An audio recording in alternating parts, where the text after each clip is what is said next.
একটি কথা বলছে, বন্ধু আমি তো এরকম এরকম একটা জিনিস শুনছি, এরকম এরকম কথা শুনছি, এরকম কথা বলছি, এটা আজকে তোমার কাছে বললাম, তুমি কাউকে বইল না। আসলে এরকম একসাথে বন্ধু বান্ধব হইলে অথবা বান্ধবীরা একসাথে বসলে তখন বলে, বান্ধবী অথবা বন্ধু তোমাকে এই কথাটা আমি বললাম, তুমি এই কথাটা বলো না। যদি তুমি এই কথাটা বলো তাহলে আমার ক্ষতি হওয়ার সম্ভাবনা আছে। তাহলে দেখা যায় ওই বন্ধুর কাছে বলছে কিংবা বান্ধবীর কাছে বলছে একজন বান্ধবী আরেকজনকে, এই বন্ধু কি করছে, আরেকজন বন্ধুর কানে যা লাগাইছে, বন্ধুরে অমুকে তো আমার কাছে এই কথাটা বলছে তোর নামে।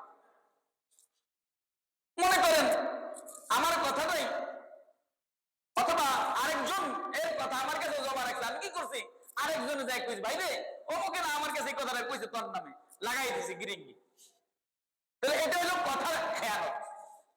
আমার কাছে কথাটা গোপন রাখতে বলছিল, কিন্তু আমি গোপন রাখি, আমি কি করছি যার কথাটা বলছে, যার দোষ কথা বলছে তার কথাটা তার কাছে যা লাগাই দিছে। এক পর্যায়ে দেখা গেছে দুইজনের মধ্যে মারামারি, এমনকি কাটাকাটি শুরু হয়ে গেছে। এই লোক কথা রাখার আমানতের খেয়ানত। এই জন্য রাসূল আকরাম সাল্লাল্লাহু আলাইহি ওয়াসাল্লাম বলছেন, যখন দেখবে আমানতের খেয়ানত হবে তখনই তুমি কিয়ামত হওয়ার জন্য অপেক্ষা করো। তিন নম্বর, ইলমের খেয়ানত করে। ইলমের খেয়ানত, আমরা যারা আলেম আছি, আমরা যারা সমাজের ইমাম সাহেবের নেতৃত্ব দেই, আমরাও নিজের চাকরি বাজারের জন্য, সমাজের মানুষকে খুশি করার জন্য যেটা বললে মানুষ, আমার মুসল্লিরা অখুশি হবে, সেটা গোপন রাখি। আর এইটাই ইলমের আমানতের খেয়ানত করার কারণে যেই কথাটা মানুষের সামনে প্রকাশ করা উচিত ছিল সেটা আমি না বলে খেয়ানত করছি। আর এই খেয়ানত করার কারণে রাসূল আকরাম সাল্লাল্লাহু আলাইহি ওয়াসাল্লাম বলতেছেন, যখনই দেখবে ইলমের আমানতের খেয়ানত হবে তখনই তুমি কিয়ামতের জন্য অপেক্ষা করো। এখন আসেনি আমাদের সমাজের মধ্যে এরকম আলেম নিজের ইমামতি বাঁচানোর জন্য কি করে, সত্য কথা বলতে চায় না, নিজের বেতন কমে যাবে, বেতন বৃদ্ধি পাবে না, এজন্য সত্য কথা বলে না।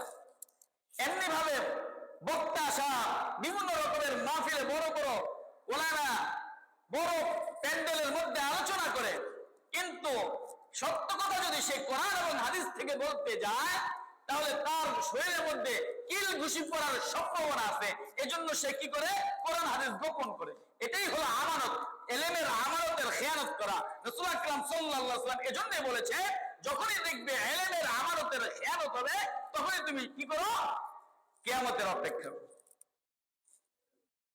তাহলে এই যে কথাগুলো বললাম, সম্পদের খেয়ানত, কথা বলার আমানত খেয়ানত করে, ইলমের আমানতের খেয়ানত করে, এগুলা সমাজের মধ্যে আছে কিনা, জোরে বলেন আছে কিনা? তাহলে বোঝা যাচ্ছে এগুলা কিয়ামতের ছোট আলামত, এগুলা কিসের আলামত? তাহলে বোঝা যাচ্ছে আমাদের কিয়ামত আর বেশি দূরে